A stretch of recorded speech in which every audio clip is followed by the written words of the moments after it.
भगवान ही समस्त प्रकार के रसों के स्रोत हैं।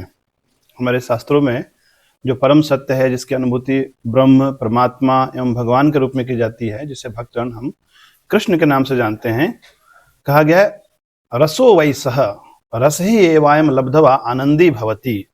समस्त प्रकार के जो रस है, रस यानी कि सुख, आनंद, इसका जो मूल स्रोत है वे भगवान है। तो इस संसार में हमें कहाँ से रस प्राप्त होता है? रूप, रस, शब्द, गंध, स्पर्श, और जो हम अद्भुत दृश्य देखते हैं इस संसार में, किसी पर्वत को देखते हैं, किसी झील झरने को देखते हैं, हमें अच्छा लगता है। जिस प्रकार जैसे मधु स्वभावतः मीठा होता है, तो जैसे कोई लकड़ी का टुकड़ा उसके संपर्क में आता है वो भी मीठा हो जाता है, कोई पत्थर का टुकड़ा आता है वो भी मीठा हो जाता है, और कोई धातु है वो भी मीठा हो जाता है। तो लकड़ी का मिठास, धातु का मिठास या पत्थर का मिठास मधु के कारण है, न कि लकड़ी के कारण है।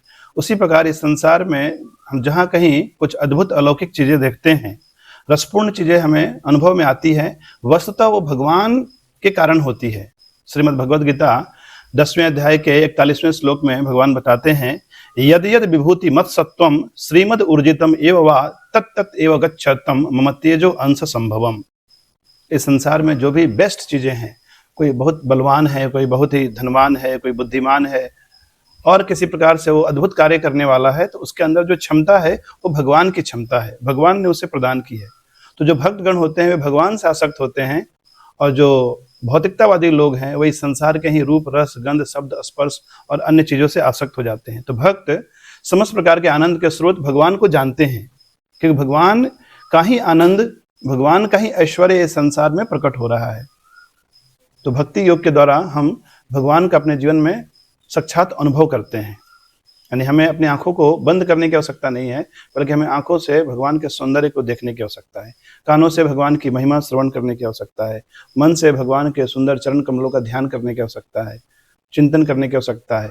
इस तरह भक्ति योग के द्वारा हम भगवान से अपना एक व्यक्तिगत संबंध स्थापित कर लेते हैं। कोई है जो स्वयं को भगवान का माता पिता के रूप में मानकर वात्सल्य भक्ति में लग जाता है, कोई भगवान को अपना सखा मानकर साख्य भक्ति करता है, कोई भगवान को अपना स्वामी मानकर, स्वयं को दास मानकर इस प्रकार से भक्ति करता है। कोई है जो भगवान को अपना परम प्रिय के रूप में मानकर माधुर्य भक्ति करता है।